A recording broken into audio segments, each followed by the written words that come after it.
Alikho elishona lingenazo ezalo yamkela ke nazi ezihamba phambili namuhla. Zithole ukwesekwa ezilwa nobugebengu. Zingenele isiteleka ezase Eshaka Marine, kanti ke i-AEF isola ke owasemtuba ngokwahluleka. Lezi ke izindaba ze1KZNTV kanti nozifundela siyabonga wakaduma nina bezulu elidume esandlwane siyakhuleka.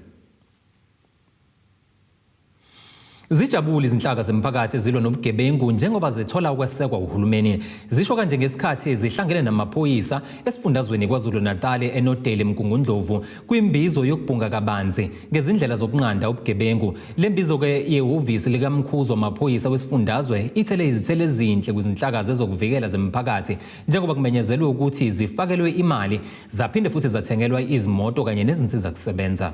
Kubanjwe imbizo yokubhunga ngezindlela zokunqanda ubugebengu KwaZulu-Natal kanti amaphoyisa athi ubumbano liyasiza. Sonke ukubulawa kwabantu kuyasihlupha, ingakho ubona namhlanje amaphoyisa nomphakathi kuhlangene ukuze kube khona ikhambi lokuthi ubugebengu behle, ngoba siyakholwa kakhulu ekutheni ubugebengu ngeke behle uma umphakathi ungekho, uma umphathi amaphoyisa bengabambisene. Namhlanje sithi ke lo budlelwane isinabo nomphakathi mabuye buvuselele. Namhlanje sobanika izimoto amalunga eCPF ukuthi akhona ukuthi asize amaphoyisa ukulisela ubugebengu.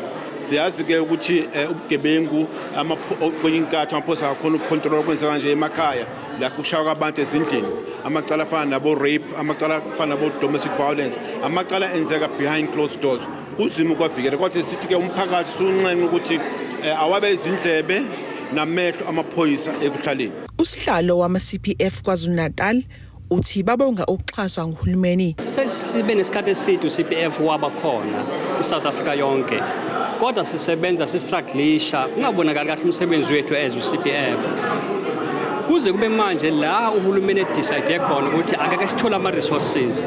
Mangikhuluma ngama-resources, especially umuva usuke kwenye indawo uya kwenye indawo, ama-resources afana nezimoto, uniform, amathoshi, ukuze sikwazi ukusebenza yonke into. Kuningi kakhulu esikwazi ukuthi sikuthole kule budget esisuka kuyona. Ephawula ngezinga eliphezulu lokubulawa kwabantu eMkungundlovu owe-CPF uthi kuyadabukisa lokho. Dabukile nje kakhulu siyakhalisana futhi nanehlobo ezathinteka, but ngokwazi kwethu nokubuka ama-states bese kwehlile kakhulu into yama-killings noma into yama-murder, but kule sikhashana esidlulile nje kule nyangana ezidlulile izimbalo kuvele kwaqhamuka nje kwakuningi lokudutshulwa kwamama, kubulawa kwabantu but 3 ama-murder abe khona, which is we try our best ukuthi nesulisana nalezo zinto khona ngeke ukwazi ke ukuyibalekela njengalo mama owashiswa nengane, izinto obonakayo ukuthi zithinta imndeni kakhulu. So isemgodini kwabulawa abantu abawu5 watholakala nakhona ukuthi umuntu omndeni. So nalento ye-GBV kubalekile ukuthi mhlambe sihlale sikhuluma ngayo ngoba ngathi yona ihlala ivele inkakhulukazi kulamameda khona njengamanje. Ungubane unxuse abahlezi nezibhamu zamalungu emndeni yawo asashona ukuba bazilethe emaphoyiseni. Le ibhamu ehlele emakhaya ngongekho emthethweni siyawuncenga umphakathi ukuthi asilethwe ngaphambili ngoba masibheka masenza umsebenzi wethu le ibhamu phinde isetshenziswe ukubulawa abantu. Baphinde abantu abasigcina ezindlini babe zisulu ngoba isigebengu zazi kunebhamu ezindlini. Ezindabeni ze1KZNTV nguAyanda Dube iseNodale eMkungundlovu. Izisebenzi zendawo ezokungcebeleka Eshaka Marine World eThekwini KwaZulu-Natal ezingaphansi kwenyunyana isamu ziduba ukusebenza zangenela imashi njengoba zikhala ngamaholo nokunye. uXolani Dube ongunobhala walenyunyana eThekwini uthi sebezame izikhawu ukuhlala phansi nomqashi kepha kungalungi.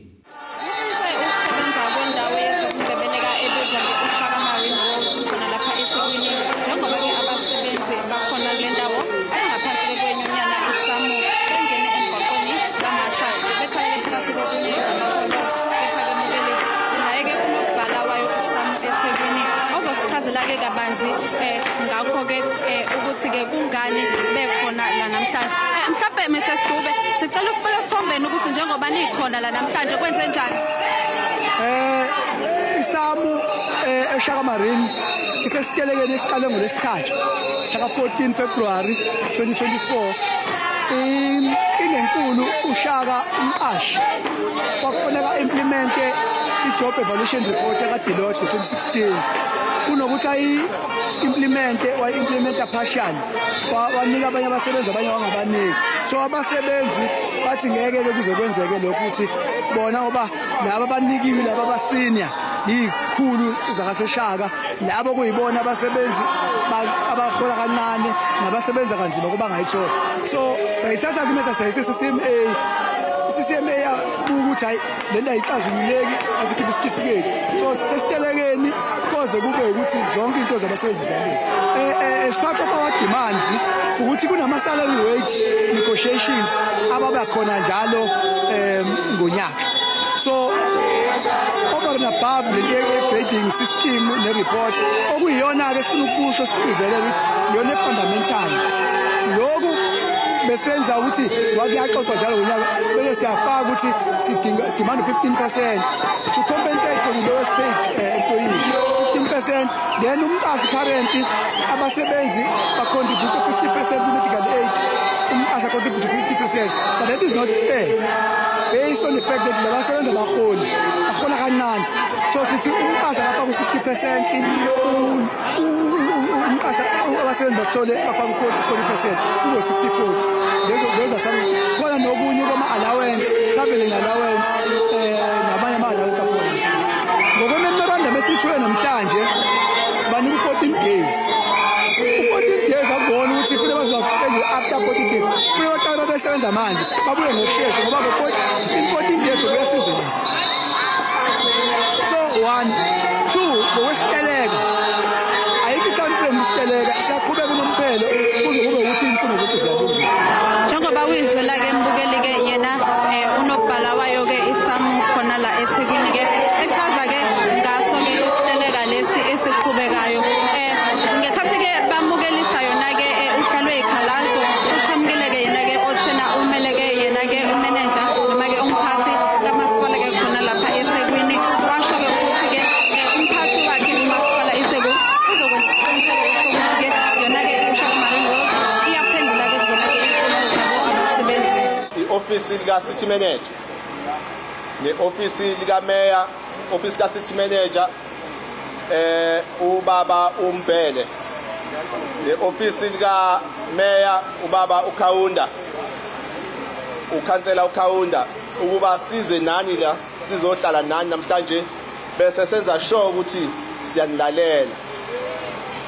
Bese uma ngabe kukhona imemorandum bese siyayithatha. Sesiyisayinile ke memorandum sesiyithathile. Indabeni zakaKZN Iqembu le-African Economic Freedom okuyi-AEF ngamafuphi liqinqe ngaphandle kwamasango kamasipala inkosi uMtubatuba ehambise uhlu lwezikhalazo ngalo masipala. Umongameli waleli qembu Sifiso Mthethwa uthi lo masipala uguqe ngamadolo ngakwezezimali njengoba uhluleka ukuletha intuthuko emphakathini. Amalungu eqembu lezepolitiki African Economic Freedom AEF ngamafuphi aqinqe ngaphandle kwamasango omkhandlu inkosi uMtubatuba ekhala ngokungenzi kahle kwalo masipala okuhlanganisa ukuhluleka ukuletha intuthuko emphakathini. Umengameli waleli qembu Sifiso Mthethwa uthi ukuhluleka kwalo masipala kufakazela ukuhluleka nokuqedela inkundla esedolobheni kanjalo nokuqoqwa kwadoti nokulungisa kwemigwaqo emphakathini. Kunama potholes amaningi akwenzeki lutho khona, even ngishilokishi kwaMsane kungcolile nala idrobheni futhi uma ubuka nje naku udoti phambi kwethu ungcolile umasipala yikho into ayenzayo.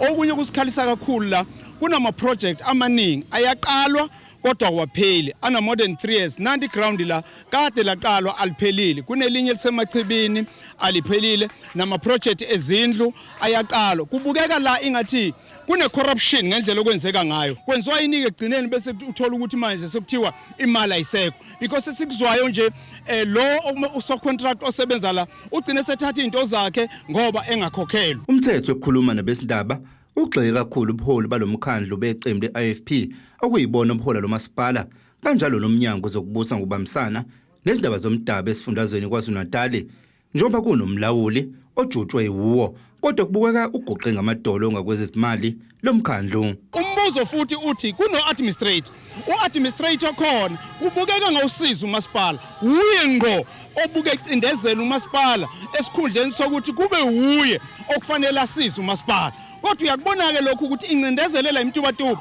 iqala ku-provincial government because i-provincial government yamletha kanjani u-administrator okuyena ofake lo masipala ezinkingeni sokuthiwa akazoyitakula because uma ufaka u139 usection 139 kusokuthi uzotakula umasipala lo muntu uyo ofaka umasipala obishini same person now kuthiwa uzowutakula lamalunga becula phambi komkhandlu efuna ukudlulisela uhlu lwesikhalo imizamo yokuthola ukuphawula komkhandlu ayiphumelelanga ezindabeni ze-1KZNTV kubika uThabani Maphumulo eMtubatuba.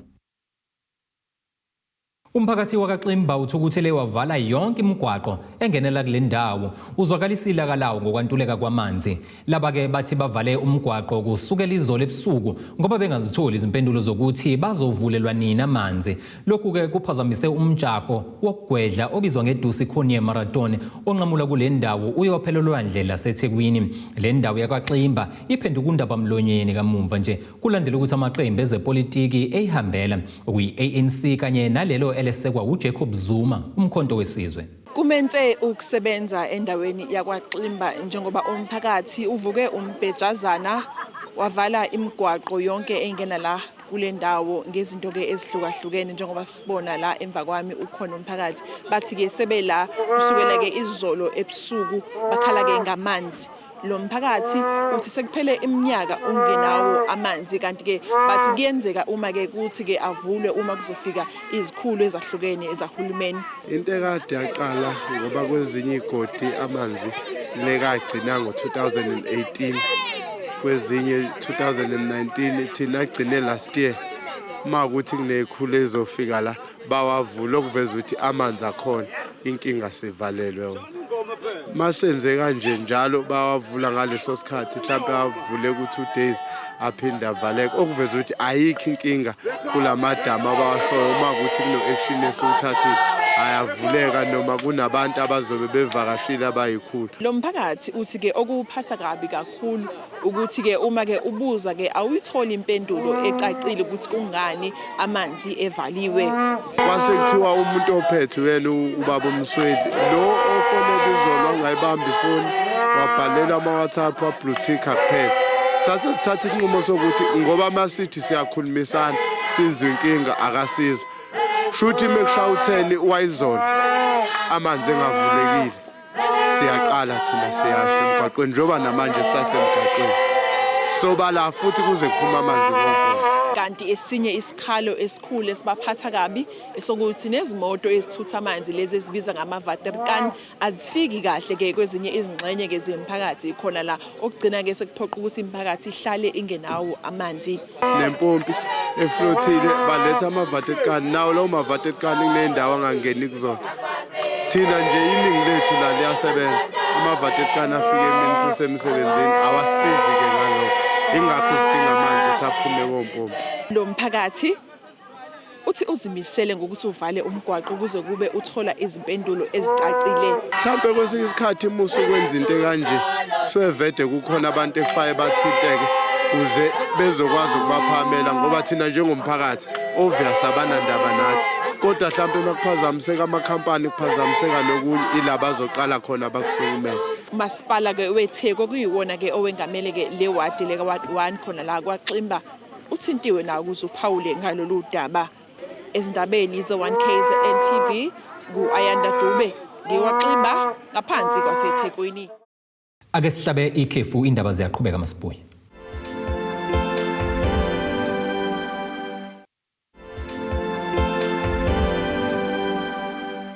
Nina benkonjane edukele ezulwini ezinye ezidukele amafini siyakubingelela siyakwamukela bungabusanda kubukela izindaba zethu nazi ihloko ezihamba phambili namhlanje.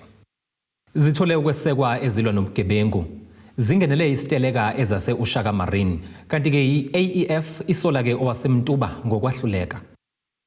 Abenhlangano wengenza inzuzo ezinze elokishini umlaza eThekwini kwaZulu Natal iskaza blessing bathi ukwanda kwenani labantu abahlinzeka ngokuya ngasezithunjini sekholele ekutheni bafise ukuhlinzeka ngosizo lokuqeqesha amakhono ngenhloso yokulekelela lemndeni entulayo ingaphili ngokuthembela kwiminikelo. Lokhu ke kuvele ngesikhathi usihlalwa lenhlangano engamela ukusebenza komasipala esifundazweni kwaZulu Natal iSalka kanye ke nabe inhlangano ehlinzeka ngamanzi umngeni uthukela bedlulisa ke umnikelo kulenhlangano. Uzothi ukwehla umthwalo kwenhlangano engenza inzuzo ephakela labo abahlwempo kuya ngasethunjini usuku nosuku. Lokhu kuza njengoba inhlangano eyengamela ukusebenza komasipala esifundazweni kanye ke nehlinzeka umphakathi ngamanzi umngeni uthukela otha benikelele lenhlangano. Bese 2 weeks wonke singaphiki ngenxa yokuthi besishondelwe ukudla. Kuningi ususenzele bona the first time ufika la nethimba lakho nasiphi imishini yokugunda utshani. Kuba lo mshini yasebenza ngokhisimusi ngibe nokhisimusi omkhulu. Ngize ngahlela athi imali iyangena manje. Isishilo sathi kulonyaka akuphela indaba ukuthi siphakela abantu siyabhora manje lelo nto.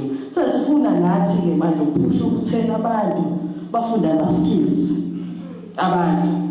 Thwale kuya nami nje indawo enkulu ngaze ngasho ngikhuluma nomuntu ngathi nokuthunga ukufundisa abantu ukuthunga bahamba ukudayisa izigqoko zabekroshiwe badayisa namatshana abakroshiwe athola imali noma sithiwa usafika usanga nomngeni uthukela wathi uzoletha igrosa kodwa ayinakwazi ukuthenga igrosa egcineni. Iska's a blessing yasungulwa ngonyaka u-2021 ngesikhathi igciwane le-COVID-19 lidlangile neningi lihleze emakhaya nokwenza ke ikati laleziko emndenini eminingi. Ihlinzeka ke ngokudla abantu ababelela kwekhulu nangaphezulu kusuka kubantu asebekhulile, abantwana abakhubazekile nabangenawo amakhaya, kanti ke basebenzisa umlilo ukupheka usuku nosuku. Usihlalo weSalga uthi ke izinhlangano ezifuze lezi zifanele ukuhlomula kuhulumeni. Ama-NPOs nama-NGOs yishwa nje ukuthi awakutholi ukusondela kwalabo okusofanele basondele bawuhulumeni ukubona ngoba ibona abantu ngempela ababambe iqhaza lisemqakhulu kabi la khona abantu besesimene ezizima ngokwempilo. Bayadinga ukuthi bayithole support, bayadinga ukuthi bathole ukulekelelwa ukuze bangabi nalezinselelo ngoba bona basobe bengabheka inzuzo. Manje masebephinda sebestrugglisha ke ngisho nokuthi abantu lolo siza abafuna sebantini bazolithathaphi. Yikona okuyisimo sibabalekelela uhulumeni eqinisweni ukuthi singabi nabo abantu abaphila bengenalo ithemba. Ngenkathi uhulumeni elapha khona bona basobe beqhubeka nomsebenzi. So bafanele ukuthi ngempela banakelelwe kube khona basizwe. Abomngeni uthukela bathi ke babuyisela emphakathini ukuthi yize ithwele kanzima kepha balokhu beqhubeke njalo nokukhokhela amanzi. Banxuse ukunakekelwa kwengqalasizinda yamanzi kwazise uma inganakiwe ingaba ingozi enkulu nasemphakathini. Sifuna nje ukuphakamisa izandla sithi umphakathi awuqhubeke usupporte indaba zokukhokhela kwamanzi ne-infrastructure itself ngoba inkinga enkulu yabona nje kumanje kunenkinga yamanzi probably nalaya ikhona kodwa egqame kakhulu kule insuku ile ndawo efana ko-Phoenix. Mawuthi uyagoba uyihlolisisa kahle inkinga ukuthi isuka kuphi iyayithinta nezinto ezithinta umphakathi nendaba ye-infrastructure. So ke nina namehlo neindlebe zethu ingakho sithanda ukusondela kunina sisebenzisane nani so that nizoqhubeka nikwazi ukuyi-protect i-infrastructure ngoba isiza nina mese phelile amanzi kuphinde kuhlupheke thina. Izindaba MARINE.1KZNTV kube uNtombi Khonamvubu eThekwini. Inkosi yesizwe sakwaMadlebe inikele ngenkomo kwisikole iMeva Mhlophe emva kokuba ke lesikole senze kahle sathola 100% kwimphumela kamatikuletsheni yanyaka odlule. Nakuba kunjalo kodwa kunabafundi abadunguze bomnyameni njengoba bengakayitholi imphumela yabo kulesikole njengoba ke esinye isifundo singenayo imphumela. Lesi isikole iMeva Mhlophe High esempangeni enyakatho nesifundazi kwaZulu Natal nesinikelelwe ngenkomo inkosi yakwaMadlebe ngenxa yokwenza kahle kwemphumela kamatikuletsheni. Nakuba kunjalo kodwa kunabafundi abathathu ikusasa labo kwezemfundo elisengcupheni njengoba bengayitholile imphumela yabo egcwele futhi abakwazi nokufaka isicelo zokufunda ezikhungweni zemfundo ephakeme, kanti abanye babafundi sebecabanga nokuthatha umphefumulo wabo. Imphumela yakhe ayibonakali kodwa wayibhalile. Umbuzo wami uthi kanjani kulesikole ngoba phela ingane zakhona kuthiwa zaphasa ngo-100% kodwa kuneyingane engakaze iphume ephepheni. Ngikhathazeka kakhulu ngomntwana. Kungeyinto yokuqala nakweminye iminyaka kuyenzeka kwezinye ingane ziyakhala imphumela yazo ayimuhle. Umbuzo wami uthi kanti lesikole kuhamba kanjani? Sesizamile ukuyobuza ukuthi apha amamaka engane awatholakala ukuthi azolungisa nini azobethathwephi. Umbuzo wami lapho. Umntwana ukhathazekile engeyedwa bebaningi abakhathazekile beqala ukubhala ubasatshizwa ukuthi abazukubhala. Umntwana usenkingeni usekwacabanga ngisho ukuyibulala uqobo. ebuza usekela thisha nhloko kulesi sikole ngalolu daba uvumile ukuthi kunabafundi abathatha bangayitholile imphumela yabo waveza ukuthi konke sekulungisiwe umnyango wezemfundo kodwa kubambeke eThekwini uphinde waqinisekisa ukuthi labafundi baphasile no abantwana bawu3 abakanjalo kodwa babengene kulento kuthiwa iMGM okuyi special arrangement uma ukuthi umntwana akaregisterekile so then emva kwalokho bebebhala bakhonda bayigcwalisayo kuzo zonke izikole asalele lo ma results but fortunately enough ngo Wednesday sikwazi ukufonela le-department bathi lento imphumela sikhona so ukuthi bayi-collect from lento eThekwini. Lezi sikole zidlulisa amazwi okubonga kwinkosi uZungu kanjalo nomkhandlu wenkosi nawo udlulisa amazwi egameni lenkosi. Siyabonga kakhulu kwinkosi yesizwe ngento esenzele yona ingasaqali ngicabanga ukuthi sokumcimbi wesithathu lo isenzela wona ibonga nje ukuthi sikwazi ukwakha umphakathi wawo. Sibonga kakhulu nakubazali bendawo indlela abasiphethe ngayo. Nawo ke inkosi yesizwe isikhathi esiningi ineselide lokubuka zonke izinto ezingaphakathi ngisho izikole uqobo. Bese kuthi ke lezi izikole ezenza kahle ibisingithuma ke isithi ndunankulu hamba uye kulesa sikole ungifike ungikhulekele kusona ukukhulekela uthisha omkhulu uhambisa inkomo. Nawo inkosi yesizwe ijabula kakhulu ukubambisana nothisha kuthi nezinduna zayo phinde ibambisane nothisha. Umnyango wezemfundo kwisifundi King Cetshwayo wazisiwe ngalolu daba wathembisa ukuthi usazoliphenya ezindabeni ze1KZNTV kubika ukuthi abantu maphumulo emeva mhlophe empangeni. Liyabuya ithemba emphakathini waseMsinga kuward 11 ngaphansi kamasipala uMsinga lokhu kubonakala ngamehlo ngenkathi kuqhubeka umcimbi wokunikelela ke imindeni emine ngezindlu. Lo masipala ukwenze lokhu ngenhloso yokulekelela lemindeni entulayo naleyo ke enezindlu esesimene esibucayi njengoba ke kwahlasela nezikhukhula. Lo masipala ube usuhlanganyela nomphakathi lapho bexoxisane khona ngezinye zezingqinamba ababhekene nazo nokuyilapho kunikelelwe khona ngokudla imindeni engu150. Intokozo ibhalwe emehlweni emndenini wakwaMajola njengoba umeya wamasipala uMsinga enikele ngendlu ngokusemthethweni ngamagumba amabili. Umama waleli khaya uveza ukuthi lokho kumelekelelile njengoba indlaba ehlala kuyo ibingasekho esimene esihle. Simo kade ngihlala kusona besidede ngakhulu ngoba ngiyacabanga ukuthi ngephuza ucabanga ukuthi ngiye ekhanseleni ngoba ngangitshela ukuthi mhlambe ilokuzana ingakwazi uyiward committee ukuthi ngoba amakhansela ayesho ukuthi mangabe emphakathini kufuna ama iward committee ubekelele ogogo abanesimo esibucayi. Ngakwesaba lokho ngabona ukuthi mangiyela mina ekhanseleni mhlambe kuzobe ngimosha umsebenzi we-ward committee. Ngabona ukuthi isimo siyabheda lendle engihlala kuyona iyaphatala la ngiphakathi. Ngaze kwaphoqa ukuthi ngizisukumele ngiye kuMagubane. Ngafike ngasibeka kisimo ukuthi mntanami isimo enginaso sinje.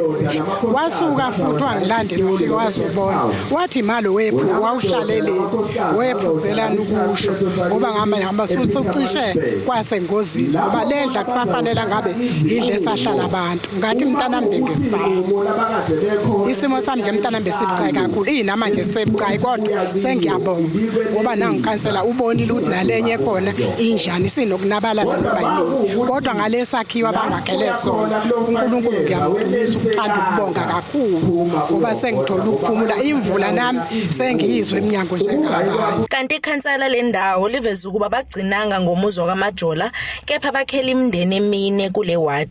Phakathi kwethu esilethele izakhiwo ezamagumbi amabili akhona akhiwe khona la ewadini sinawo esiwakhe lapha kadunga amanzi amabili bese kuba sinawo esiwakhe lapha othulini lwezulu amabili futhi kusho ukuthi sinamagumbi amabili indawo ezo4 esiwakhile ukuthi kwazi ukusizakala umphakathi wakithi.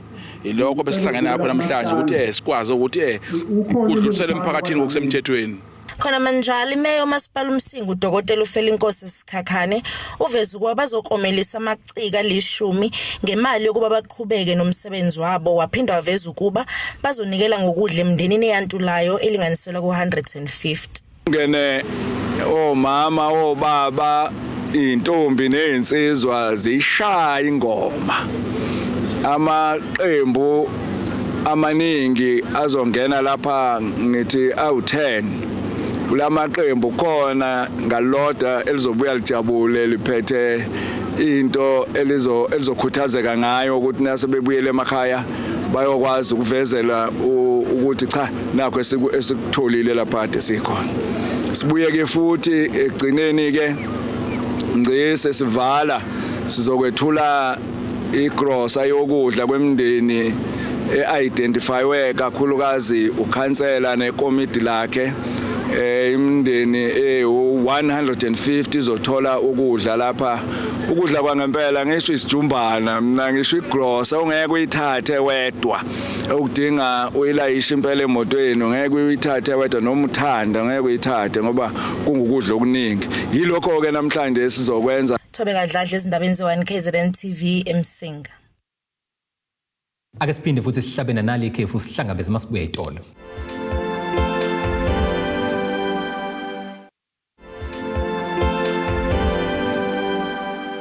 Siyakubingelela siyakwamukela uma usanda kusijoyina nazi izihloko zezindaba ezihamba phambili namhlanje. Zithole ukwesekwa ezilwa nobugebengu. Zingenele isiteleka ezase Eshaka Marine kanti ke i-AEF isola ke owasemtuba ngokwahluleka. Kuleli qophelo ke sibheka ingosi yezomnotho.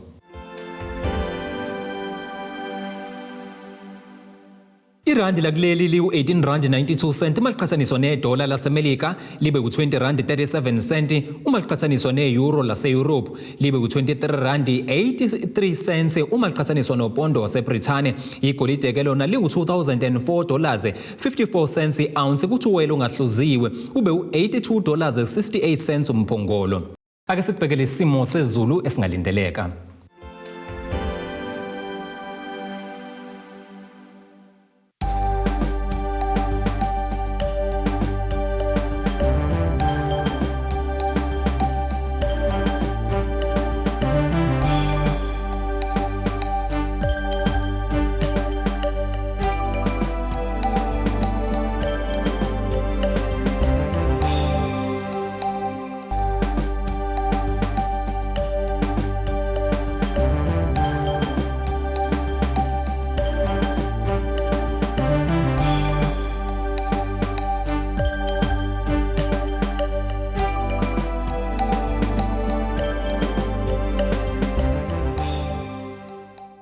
Zulumnyama ndlela zimhlophe ngeziguqise bese kuphathele zona namuhla sihlangabeze futhi kusasa nezinye. Abethuli bethu bezindaba baxhaswe ithulis Bayview Bridal. Ungabashayela kulezi zinombolo ezivelile